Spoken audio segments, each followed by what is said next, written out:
Assalamualaikum warahmatullahi wabarakatuh. Kami dari kelompok 2, Waalaikumsalam. kami akan mempresentasikan mengenai intervensi pemberian suplementasi zat besi pada remaja putri dalam penanganan anemia zat gizi besi. Anggota kelompok 2, saya sendiri yaitu Dewi Septia Ramadhani, 2 Intan Larastiningrum, 3 Mutiara Fajri, dan Naila Nur Azizah. Baik, kasusnya yaitu intervensi pemberian suplementasi zat besi pada remaja putri dalam penanganan anemia zat gizi besi. Keywordnya, suplementasi zat besi, anemia remaja putri defisiensi besi. Background, anemia defisiensi zat besi sering terjadi pada remaja putri akibat kurangnya asupan zat besi, kehilangan darah saat menstruasi, dan kebutuhan zat besi yang meningkat. Suplementasi zat besi efektif untuk penanganan, namun pemberian harian sering menimbulkan efek samping yang menurunkan kepatuhan. Pemberian dosis berselang atau alternate day dapat meningkatkan penyerapan dengan efek samping lebih rendah. Pendekatan ini didukung pola makan sehat dan edukasi. Diperlukan untuk mengatasi anemia secara efektif. Purpose dan Purpose and Aim. Tujuan penelitian ini adalah mengevaluasi efektivitas dan keamanan suplementasi zat besi pada remaja putri dengan anemia defisiensi zat besi. Sasarannya adalah membandingkan suplementasi harian dan berselang dalam meningkatkan hemoglobin dan cadangan zat besi, serta meminimalkan efek samping untuk mendukung kepatuhan.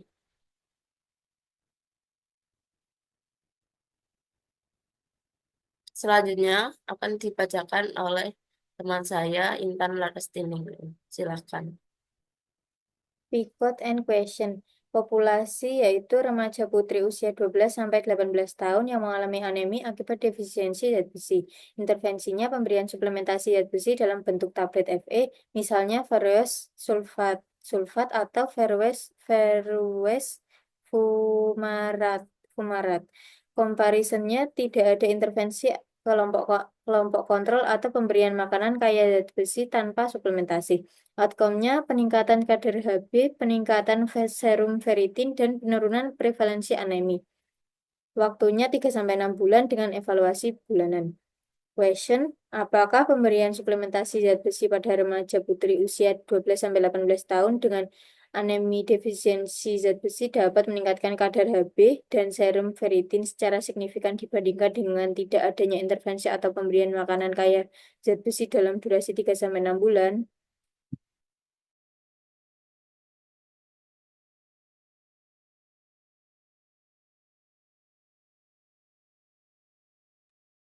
Synthesis of evidence. Artikel 1 penelitian membandingkan suplementasi zat besi pada bergantian 120 mg dan sehari-hari 60 mg pada 200 peserta dengan anemi defisiensi zat besi. Hasil utama adalah perubahan Hb setelah 8 minggu, sementara hasil sekunder meliputi perubahan retikulosit, serum ferritin, dan proporsi peserta yang mengalami peningkatan Hb lebih dari 2 gram per desiliter. Untuk artikel kedua yaitu suplementasi harian atau intermittent zat besi efektif meningkatkan kadar Hb dan mengurangi resiko anemi defisiensi zat besi pada berbagai kelompok umur, termasuk remaja. Suplementasi juga menunjukkan manfaat yang lebih besar jika digabungkan dengan asam folat. Pemberian intermittent dapat mengurangi efek samping dibandingkan pemberian harian tanpa mengurangi efektivitas secara signifikan. Untuk artikel ketiga, tidak ditemukan perbedaan signifikan dalam efektivitas antara suplementasi zat besi harian dan mingguan untuk pencegahan anemi defisiensi zat besi, juga menyeratkan bahwa pada kelompok usia tertentu pemberian mingguan mungkin menjadi alternatif yang dapat diterapkan untuk mengurangi beban kepatuhan tanpa mengurangi manfaat.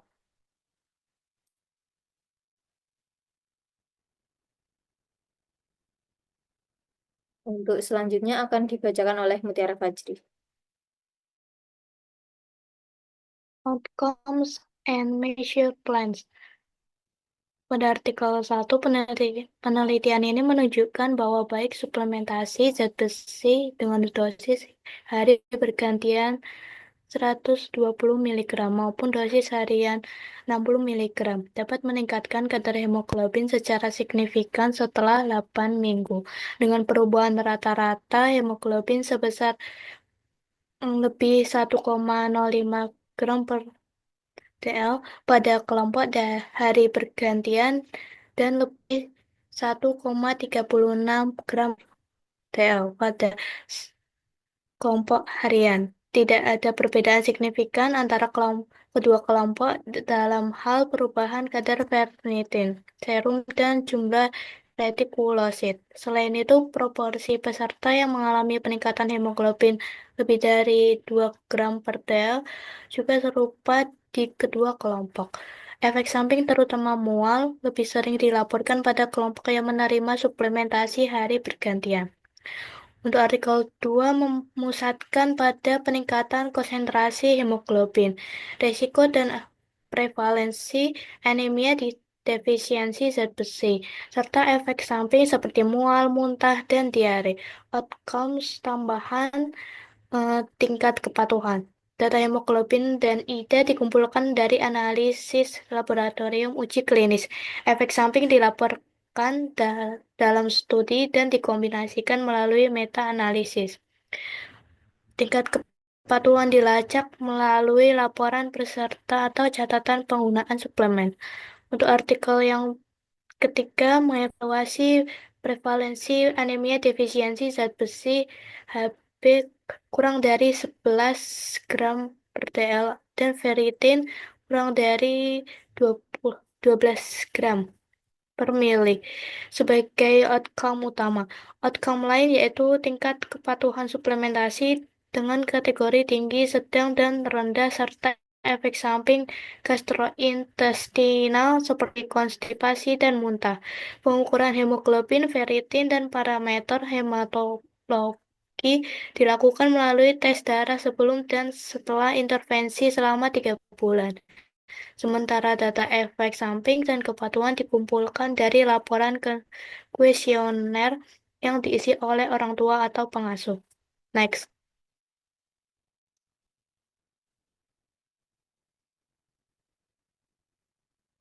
Methods. Untuk artikel yang pertama, penelitian ini menggunakan desain uji coba terkontrol secara acak atau peserta yang menderita anemia defisiensi zat besi hemoglobin kurang dari 10 gram per DL. Mereka dibagi secara acak menjadi dua kelompok. Kelompok yang mendapatkan suplementasi zat besi 120 miligram secara bergantian atau hari bergantian dan kelompok yang mendapatkan 60 tiap hari. Penelitian ini dilakukan secara double blind dengan tindak lanjut klinis pada minggu kedua, keempat, dan ke-8 untuk mengukur kadar hemoglobin, jumlah retikulosit, kadar ferritin serum, serta efek samping. Durasi penelitian adalah 8 minggu. Untuk artikel kedua, studi ini merupakan tinjauan sistematis dari uji klinis terkontrol secara acak yang mengevaluasi intervensi suplementasi zat besi harian dan intermiten untuk pencegahan dan pengendalian anemia di berbagai kelompok populasi. Data dikumpulkan dari berbagai basis data seperti Medline dan Embase dengan analisis meta untuk menilai efektivitas dan keamanan, termasuk pengaruh kadar hemoglobin, prevalensi anemia defisiensi besi, efek samping, dan tingkat kepatuhan. Untuk artikel yang ketiga, studi ini adalah uji klinis acak terkontrol yang melibatkan 227 bayi berusia 3 bulan tanpa anemia. Peserta dibagi secara acak ke dalam 3 kelompok. Kelompok suplementasi harian 1 miligram per hari per kilogram. Suplementasi mingguan 4 miligram per kilo per minggu. Dan kelompok kontrol tidak menerima suplementasi. Intervensi berlangsung selama 3 bulan dengan pengukuran hemoglobin, ferritin, dan parameter hematologi lainnya pada baseline dan setelah intervensi. Data tentang efek samping dan tingkat kepatuhan dikumpulkan melalui wawancara dengan pengasuh dan pencatatan rutin oleh tenaga kesehatan. Next. Untuk selanjutnya akan dibacakan oleh Naila Nur. Implication for practice. Pada artikel pertama, suplementasi zat besi dengan dosis sehari berganti dapat menjadi pilihan yang setara dengan dosis harian untuk meningkatkan kadar hemoglobin dengan manfaat tambahan dalam mengurangi efek samping gastrointestinal. Dosis hari bergantian bisa menjadi alternatif bagi pasien yang sensitif terhadap efek samping dosis harian. Untuk artikel yang kedua, suplementasi zat besi harian untuk mencegah dan mengatasi anemia defisiensi zat besi pada remaja putri. Namun, pemberian intermiten dapat dipertimbangkan dalam situasi di mana kepatuhan terhadap pengobatan harian menjadi tantangan. Di jurnal ketiga, suplementasi zat besi mingguan sama efektifnya dengan pemberian harian dalam mencegah anemia pada bayi yang dapat menjadi pendekatan serupa untuk remaja putri. Praktik ini dapat diterapkan untuk meningkatkan kenyamanan dan kepatuhan tanpa mengurangi manfaat klinis, terutama pada populasi dengan risiko rendah anemia atau sebagai strategi pencegahan jangka panjang. Next. Kesimpulannya yaitu, pemberian suplementasi zat pada remaja putri usia 12-18 tahun dengan anemia defisiensi zat besi dapat secara signifikan meningkatkan kadar hemoglobin dan serum ferritin dibandingkan dengan tidak adanya intervensi atau hanya pemberian makanan kaya zat besi. Suplementasi harian atau intermiten tiap 2 hari atau mingguan menunjukkan efektivitas yang serupa dengan frekuensi yang lebih rendah yang dapat menjadi pilihan untuk meningkatkan kepatuhan dan mengurangi efek samping.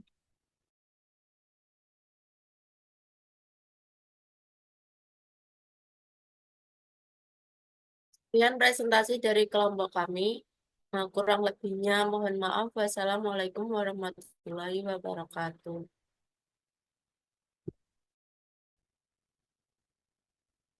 Assalamualaikum warahmatullahi wabarakatuh. Kami dari kelompok 2 Gizi PTM akan mempresentasikan hasil dari diskusi kami yaitu tentang chronic energy deficiency atau yang biasa disebut dengan CAG. Anggota kami yaitu saya sendiri Intan Larestiningrum, Devi Septia Ramadhani, Mutiara Fajri, dan Naila Nur.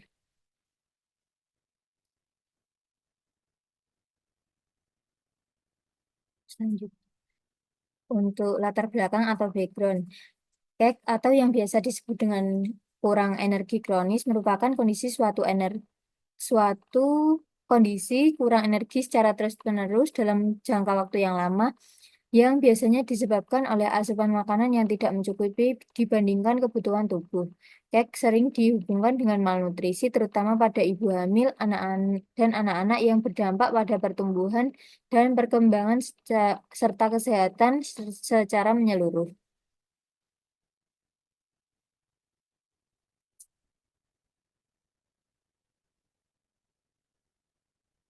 Purpose and aim.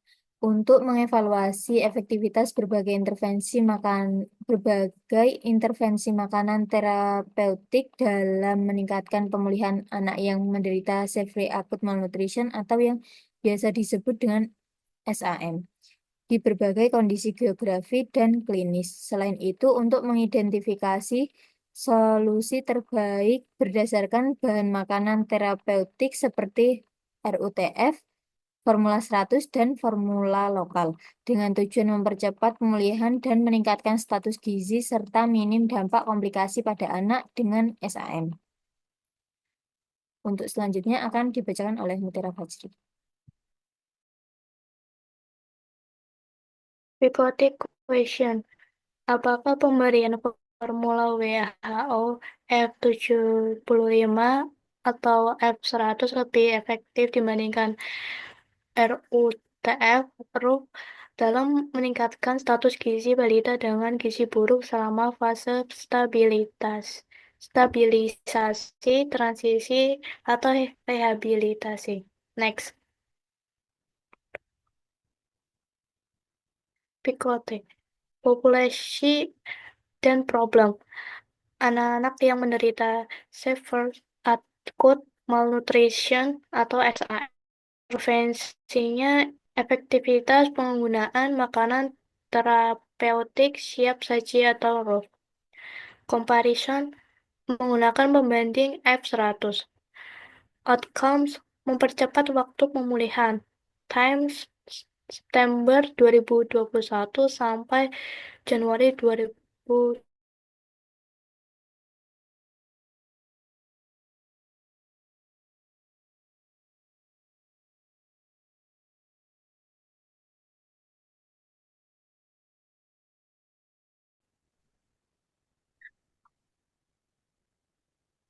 Ulang saka ndi sing evidence kuwi tak wis sing nggonku.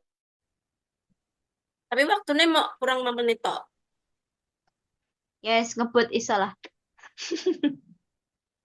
Meh pindah sik apa? Apa lanjut sik?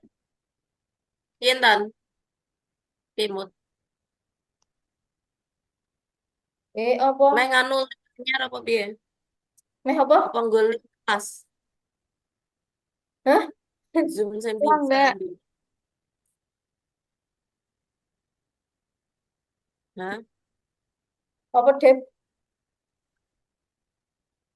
Nganggo link. Mau ulang apa enggak? Iya. Ulang sing iki ne wae po.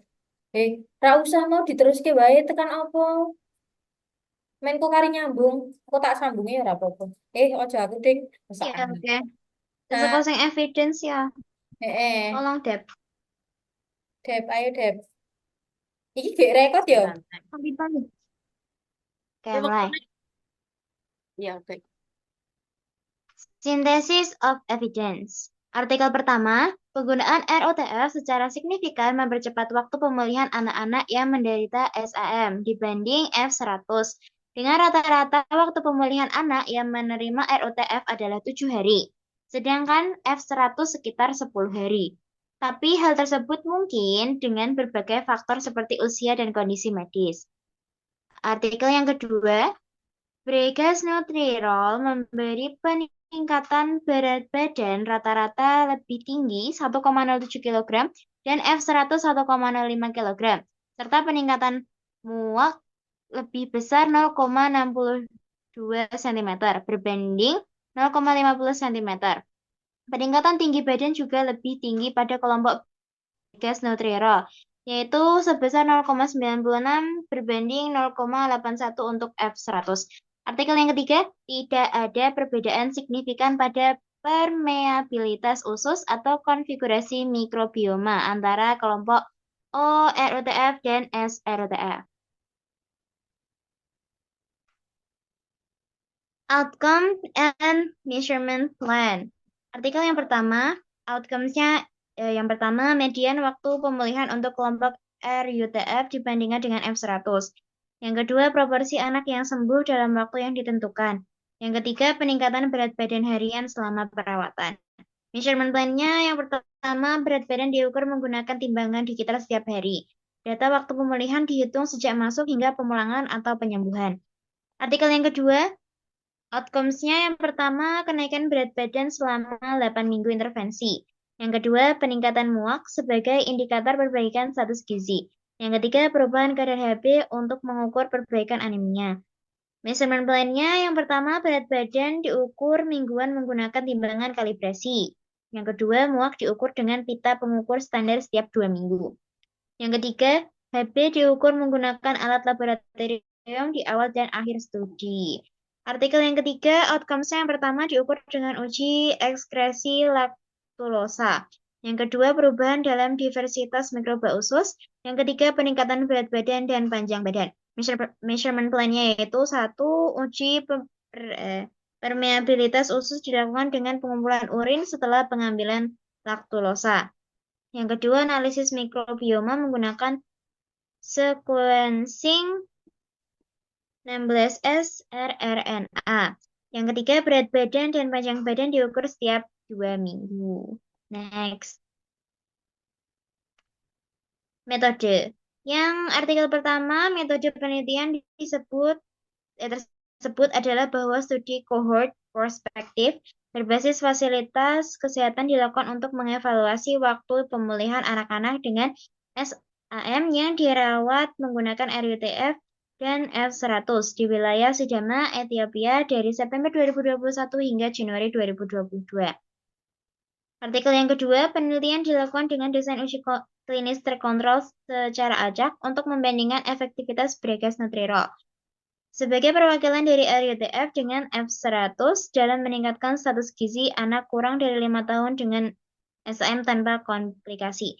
Metode penelitian melibatkan pengacakan seimbang 1:1 untuk 2 kelompok intervensi. Artikel yang ketiga ini adalah uji klinis prospektif acak tersamar ganda terkontrol pada anak-anak Sierra Leone usia 6-59 bulan dengan SAM lingkar lengan atas kurang dari 11,5 cm. Mereka diajak untuk menerima ORUTF atau SRUTF. Dengan semua anak mendapatkan amoxicillin selama 7 hari, perubahan permeabilitas laktosa hasil utama dan konfigurasi 16SR RNA feses hasil sekunder diukur pada awal dan setelah 4 minggu terapi. Next, selanjutnya akan dibacakan oleh Mbak Debbie.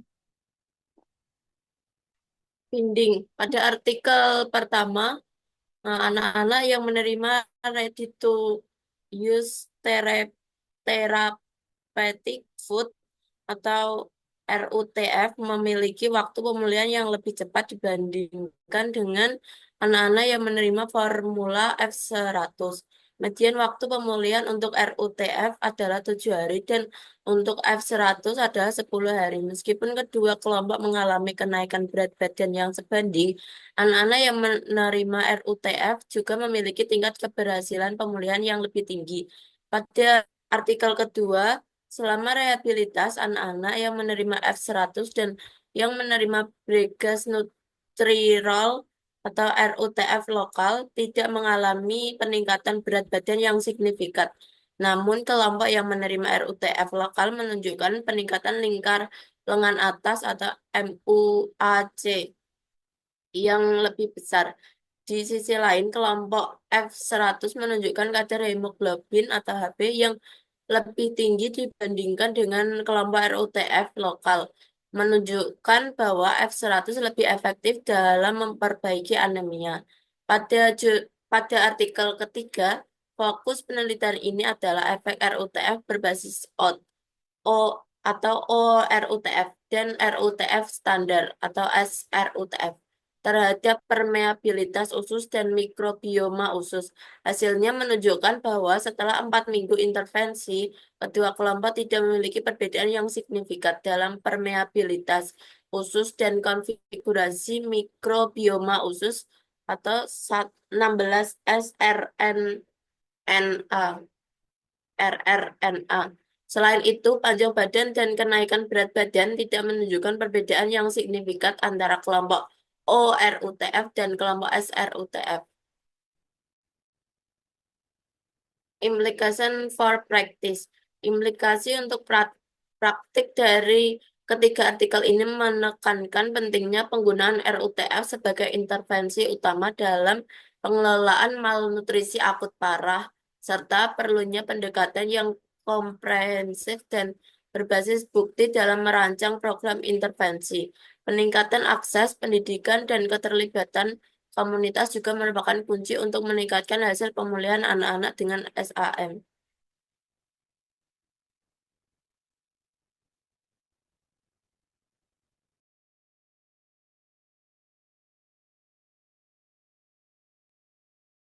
Mungkin sekian presentasi dari kelompok kami. Bila ada salah, mohon maaf. Wassalamualaikum warahmatullahi wabarakatuh.